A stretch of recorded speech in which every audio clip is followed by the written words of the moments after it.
குருவின் திருவடியே சரணம். நானே பிருந்தாவனருக்கு என் முதல்கண் வணக்கம். இந்த 3 நாள் கிளாஸு நான் எதை நோக்கி வந்தனோ அது எனக்கு கிடச்சிருச்சுங்க. ரொம்ப திருப்திகரமாக இருந்தது. 9 to 12 டிகிரி செல்சியஸ் டிகிரியில் எங்களை உடம்பெல்லாம் வேர்க்க வச்சு நல்ல ஒரு தீட்சையும் தியானத்தையும் தந்ததுக்கு மிக்க நன்றியா. நல்ல அனுபவமாக இருந்தது. நீங்கள் சொன்ன கருத்துப்படி பார்த்தா பொறுமையாகவும் இருக்கணும்.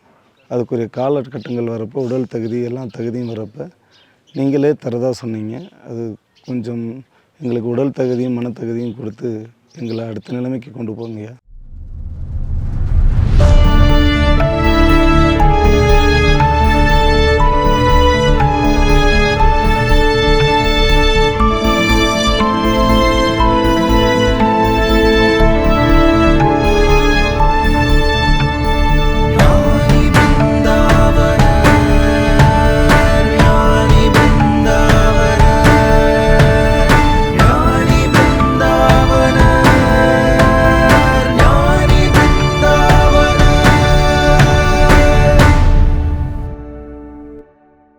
ஆன்மீக மெய்யன்பர்களே, சித்தர்களை பின்பற்றுகின்ற எமது அருமை பக்தர்களே, உங்கள் அனைவருக்கும் ஞானி பிருந்தாவனரின் ஆத்மார்த்தமான காலை வணக்கம். அற்புதமான தருணம். இப்போது வெளியில் என்ன வெதர் இருக்குன்னு தெரியும்ல? என்ன இருக்குது? 9 டிகிரி, 9 டிகிரி செல்சியஸ். இன்னும் யாரும் சொட்ரு போடல? ஏன் போடல? என்னது 9 டிகிரியில் ஒரு மனுஷனுக்கு வேர்க்குமா? இப்போ அறிவியல் தானேப்பா நான் பேசுகிறேன், புதுசாக எதுவும் பேசலையே. அறிவியல் ரீதியாக கேட்குறேன். இப்போது நாம் ஊட்டி நீல்கிரிஸில் இருக்கோம் இல்லையா? இப்போது இன்றைக்கி தேதி என்ன? 21/1/2023 சனிக்கிழமை காலையில் 6 மணி ஏறக்குறைய. இப்போது இங்கே 9 டிகிரி செல்சியஸில் காலையிலே எல்லாரும் குளிச்சுட்டு ஃப்ரெஷ்ஷாக வந்து உட்காந்துருக்கீங்க. யாரும் சொட்ரு போடல, எதுவும் செய்யலை இல்லையா? அறிவியல் ரீதியாக இது பாசிபிலிட்டிஸா? இதில் வயசில் அதிகமானவங்களும் இருக்கீங்க, சின்ன பசங்களும் இருக்கீங்க, எல்லா கேட்டகரிலையும் இருக்கீங்க. எல்லாருக்கும் எப்படி பாசிபிலிட்டிஸ்? ஒரு 25 வயசு, ஒரு 30 வயசு, நல்ல ஒரு வாலிப தேகம் அப்படி இருந்தால் கூட ஓரளவுக்கு நல்ல எனர்ஜி இருக்கும், பாசிபிலிட்டிஸ்ன்னு சொல்லலாம். எல்லா தரப்பு மக்களுக்கும் இது எப்படி பாசிபிலிட்டிஸ் ஆனது? எப்படி உங்களால் உட்காந்துருக்க முடியுது இந்த குளூரில்? அப்போ குளூர் தெரியலையா? என்ன நடந்துச்சு இந்த உடம்புல? என்ன நடந்திருக்கு? என்னோட உட்காந்துருக்கீங்க, ரைட்டு. என்னோட வந்து இங்கே மட்டுமா உட்காந்துருக்கீங்க நார்மல் தியானத்தில்? இந்த இடத்துல என்ன நடந்துச்சு? உண்மையான நேற்று இரவு குண்டலினி அப்படிங்கிற ஒரு சக்தியை மேலெழுப்பும் பொழுது அதோட விளைவு என்ன ஆகுது? உடம்புக்கு போதுமான வெப்ப ஆற்றலை, உடம்புக்கு போதுமான குண்டலினிங்கிறது ஒரு சக்தி, அந்த சக்தி உடல் முழுவதும் பரவும் பொழுது நாடி நரம்பு மண்டலத்தை அது வலுப்படுத்துகின்றது. என்ன மாதிரி வலுப்படுத்துது? நீங்கள் எந்த சீதோஷ்ண நிலையில் இருந்தாலும், இப்போ நான் குளிருக்கு ஒரு குண்டலினி சக்தியை ரைஸ் பண்ணி கொடுத்துருக்கேன்ல, இதே குண்டலினியை வேறு மாதிரி ரைஸ் பண்ணலாம். அப்போ நீங்கள் 40 டிகிரி 50 டிகிரி 60 டிகிரி செல்சியஸில் நார்மலாக இருக்கும் இந்த தேகம்.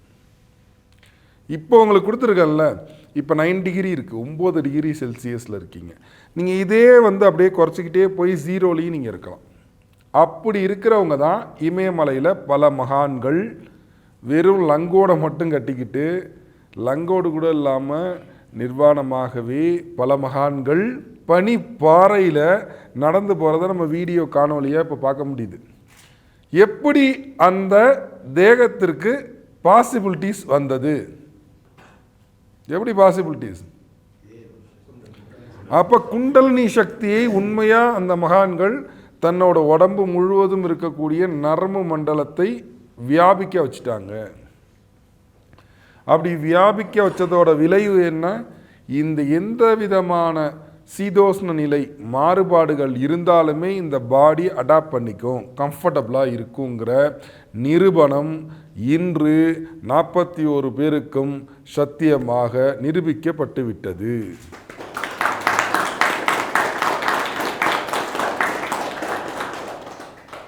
ஸோ ஒரு மனிதனால் அறிவியலுக்கு அப்பாற்பட்டு, அறிவியல் சொல்லுகின்ற உடலியல் விஷயத்திற்கு அப்பாற்பட்டு ஒரு மனிதனால் அறிவியல் என்ன ஒரு விஷயம் சொல்லியிருக்கோ, உடம்புன்னா இப்படி தான், இவ்வளோ டிகிரி தான் தாங்கும், இப்படி தான் இருக்குன்னு ஒரு கோட்பாடு வச்சுருக்குல்ல சயின்ஸு, சயின்ஸை பிரேக் பண்ணக்கூடிய விஷயம் இங்கே நடக்குது. இதுதான் சத்தியமான மெய்ஞான ஆன்மீகம். விஞ்ஞானத்தை கடந்து மெய்ஞானம். இது மெய்ஞானத்தில் மட்டும்தான் இது சாத்தியம், விஞ்ஞானத்தில் சாத்தியம் இல்லை. அப்போ இந்த அற்புதமான அந்த ஒரு குண்டலினி சக்திங்கிற ஒரு விஷயத்தை கொடுத்துட்டோம் இல்லையா? ரொம்ப அற்புதமான விஷயம் இந்த ஒரு அற்புதமான குண்டலினி சக்தி. எத்தனை பேர் குண்டலினி சக்தி ரைசிங்கை உணர்ந்தீங்கன்னு தெரில, பட் எல்லாருமே பலாபலனை அனுபவிச்சுட்டு இருக்கீங்க. கரெக்டா? எல்லாரும் என்ன பண்ணுறீங்க? அதோட பலாபலன் சத்தியம். நான் அதை உணர்ந்தேன், உணரல, நான் பார்த்தேன், பார்க்கல, குண்டலினி எந்திரிச்சது எனக்கு தெரியல, அதெல்லாம் ரைட். எந்திரிச்சா என்ன நடக்கும்? இது எல்லாம் பாசிபிலிட்டிஸ் ஆகும். எல்லா சீதோஷ்ண நிலைக்கு தகுந்த மாதிரி இந்த உடம்பு அடாப்ட் பண்ணிக்கும். ஐயா இதுக்கு மட்டும்தான் குண்டலினியா? இல்லை. இந்த உலகத்தில் இருக்கக்கூடிய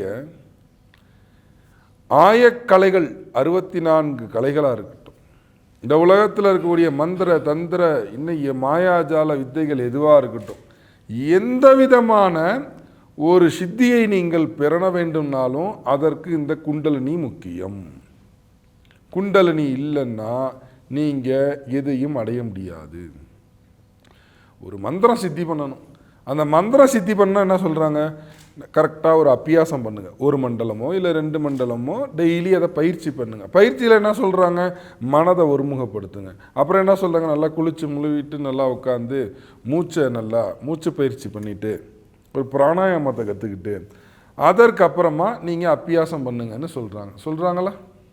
இப்போ அது என்ன நடக்குதுன்னா, இந்த சாதாரண பிராணாயாமம் பண்ணிட்டு மனசை ஒரு முகப்படுத்தி நம்ம அபியாசம் பண்ணும்போது கொஞ்சோண்டு குண்டலினி லைட்டாக அப்போ தான் எந்திரிச்சு பார்க்கும்.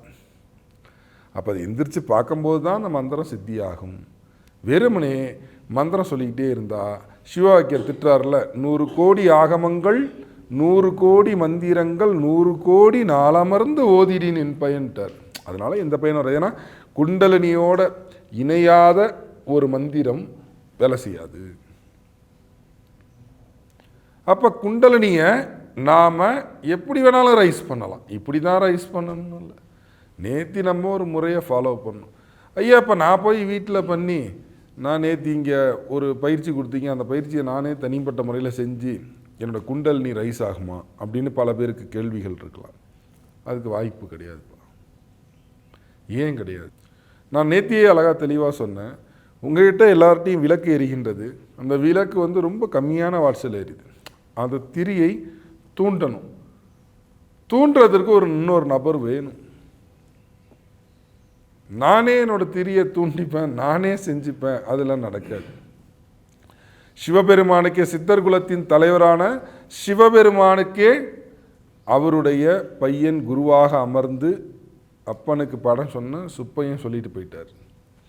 சிவனுக்கே இதான் கதின்னா, நபிகள் நாயகம் ஸல்லல்லாஹு இறுதி தூதர் நபிகள் நாயகம் அவருக்கு ஒளி வடிவில் ஒரு தேவதூதர் குரு உபதேசம் பண்ணியிருக்கிறது உண்மைன்னா, கன்னி மரிக்கு பிறந்த இயேசு கிறிஸ்துவுக்கு 30 வயதில் ஒரு குருநாதர் ஞானஸ்தானம் செய்து வைத்து தீட்சை கொடுத்தது சத்தியம்னா, அவங்களுக்கே ஒரு குரு தேவைப்பட்டாங்கன்னா நீங்களாம் புரிஞ்சுங்க, குரு தொட்டு காட்டாத வித்தை சுட்டு போட்டாலும் வராது. அந்த குருவும் என்ன மாதிரி குருவாக இருக்கணும்? சர்வ வல்லமை பொருந்திய குருவாக இருக்கணும். இன்றைய காலகட்டத்தில் வெறும் ஆன்மீகம் பேசுகிற குருவாக இருக்கக்கூடாது. அந்த குருவுக்கு கல்வி அறிவு தெரியணும், விஞ்ஞான அறிவு இருக்கணும், உடல் தத்துவம் தெரிஞ்சிருக்கணும். வெறும் ஆன்மீகத்தில்னாலும் மந்திரத்தை சித்தி பண்ணிட்டேன், இதை உட்காந்து இப்படி சொல்லு அப்படி சொல்லுன்னு குருவை பார்க்குறோம். இல்லைன்னா அவனுக்கு தகடு போட்டு தரேன், எந்திரம் போட்டு தரேன்னு பல குரு சொல்கிறத நம்ம பார்க்க முடியுது. இவங்கெல்லாம் போதுமான சில ஆன்மீக அறிவு வச்சுருக்காங்க. அந்த அறிவை கொண்டு மட்டும் ஒரு மனிதனோட தலையெழுத்தை மாற்ற முடியாது. ஏன்னா அந்த கபாலத்தில் ஒரு எழுத்தில் இருக்குது, பிறப்போட வருது. மண்டை ஓடு இருக்குல்ல, இறந்ததுக்கப்புறம் சுடுகாட்டில் வச்சு எரிச்சிடுறாங்கன்னு வச்சுக்கிங்க. அதுக்கப்புறம் அந்த மண்டை ஓடை என்ன பண்ணுவாங்க, மண்டை ஓடு எலும்பெல்லாம் எடுத்து அடுத்த நாள் பால் தெளி முடிச்சுட்டு ஆற்றுல விடுவாங்க, பார்த்துருக்கீங்களா? அந்த மண்டை ஓட்டை யாராச்சும் கையில் எடுத்து பார்த்துருக்க மாட்டீங்க. அந்த மண்டை ஓட்டில் ஒரு எழுத்து இருக்கும், இந்த ஸ்கல்லில் ஒரு எழுத்து இருக்குது. அது எப்படி இருக்குன்னா, அந்த இசிஜியில் ஓடுது இல்லை, இப்படி ஒரு மாதிரி கோடு, அந்த மாதிரி தேவர்கள் பயன்படுத்தக்கூடிய ஒரு முறையில் ஒரு எழுத்து இருக்குது. அதுதான் ஒரு மனிதனோட தலையெழுத்தை தீர்மானிக்கின்றது. ஒவ்வொரு ஸ்கல்லுலேயும் இருக்குது. இதெல்லாம் நாங்கள்லாம் பார்த்துட்டு ஆய்வு பண்ணிட்டு தான் வந்து பேசுகிறோம். என்னடா ஐயா நீ புதுசாக ஒன்று சொல்கிறான்னு நினைக்காதீங்க. ஒவ்வொரு மண்டை ஓட்லையும் பல மண்டை ஓடை எடுத்து பார்த்தாச்சு. ஒவ்வொரு மண்டை ஓட்லையும் வித்தியாசமான கோடுகள் எழுத்துகள் இருக்குது. அதை நம்மளால் உணர முடியுது. அப்போ எல்லாம் என் தலையெழுத்துங்கிறான். அப்போ உண்மையாக சொல்லணும்னா தலைக்குள்ள கபாலத்தில் எழுத்து இருக்கின்றது. அந்த எழுத்தை மாற்ற முடியுமா? முடியும். இப்போ சாதாரணமாக ஒரு பென்சிலில் எழுதுகிறோம், ஒரு பேப்பரில் என்ன பண்ணுறோம், அதற்கு அழிக்கிறதுக்கு ஒரு லப்பர் வச்சுருக்கோம். அந்த லப்பரை கொண்டு அழிச்சிட்டு மீதி பென்சிலில் திருப்பி எழுதிக்கலாம். பேனாவை கொண்டு எழுதுகிறோம், பேனா எழுத்து அழிக்கிறதுக்கும் லப்பர் இருக்கு.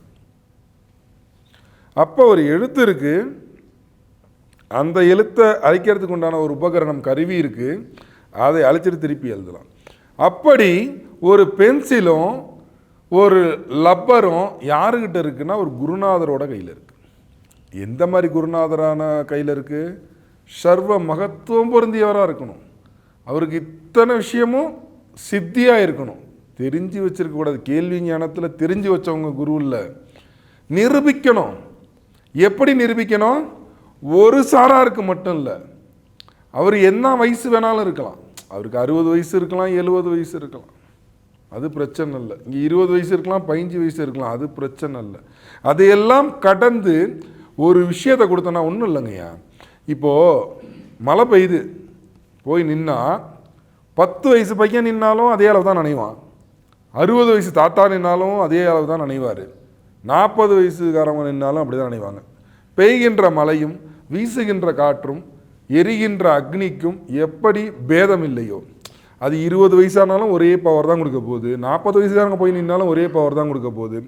அப்படித்தான் ஆன்மீகத்தில் ஒரு சர்வ வல்லமை பொருந்திய ஒரு குரு ஒரு ஆற்றலை அவர் அமர்ந்து வெளிப்படுத்தினால், அவர் ப்ரெசண்ட்டில் இருக்கணும். அவருக்கு ஒரு ஸ்தூல தேகம் வேணும், அவர் ப்ரெசண்ட்டில் உட்காரணும்.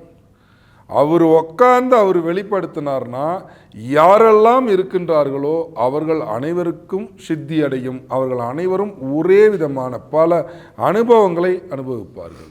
இப்போ குண்டலினி ஏரியாச்சு, அதோட பலாபலன் ஒன்று. ஆனால் ஒவ்வொரு ஆத்மாவோட பவர், ஒவ்வொரு ஆத்மா ஆல்ரெடி ஏற்றி வச்சிருக்கிற தவசக்தி தியான சக்தியின் விளைவாக சில அனுபவங்கள் மாறுபடும். ஆனால் ஒரு குரு கொடுக்கணும்னு முடிவு பண்ணிட்டாருன்னா அவங்கள அதெல்லாம் உடச்சிக்கிட்டு வந்து ஒரு பெரிய ஒரு சக்தியை உங்களுக்கு கொடுக்க முடியும். அது கொடுத்தா எப்படி இருக்குங்கிற அனுபவத்தை நீங்கள் அனுபவிச்சிட்டீங்க. இது ஆயுசுக்கும் மறந்துடாதீங்க, இது சத்தியம். இதுக்கெல்லாம் நீங்கள் சித்தர்களுக்கு நன்றி சொல்லணும். ஏன்னா இதெல்லாம் அவங்க சொல்லி கொடுத்த பாடம், அவங்களோட சப்ஜெக்ட். நேத்தி இந்த ஒரு அற்புதமான ஒரு சப்ஜெக்டை பார்த்துட்டோம். இன்றைக்கி இப்போ எத்தனை டிகிரியில் இருக்கோம்? 9 டிகிரி. அதில் பார்க்கணும்ப்பா, உண்மையாக 9 டிகிரி தான் இருக்கா, 10 இருக்கா? இப்போ ஒரு டிகிரி ஏறி இருக்கு நீல்கிரிஸ். ஸோ இப்போ 10 டிகிரி கரெக்டாக. நீங்கள் வரும்போது 8 டிகிரி 9 டிகிரி இருந்திருக்கோம், இப்போ ஒரு 10 டிகிரி இருக்குது. 10 டிகிரிலேயே உட்கார்றதுங்கிறது ரொம்ப கஷ்டம்தான். ஆனால் எல்லோரும் இப்படி உட்காந்துருக்கும் போது ரொம்ப மகிழ்ச்சியாக இருக்குது.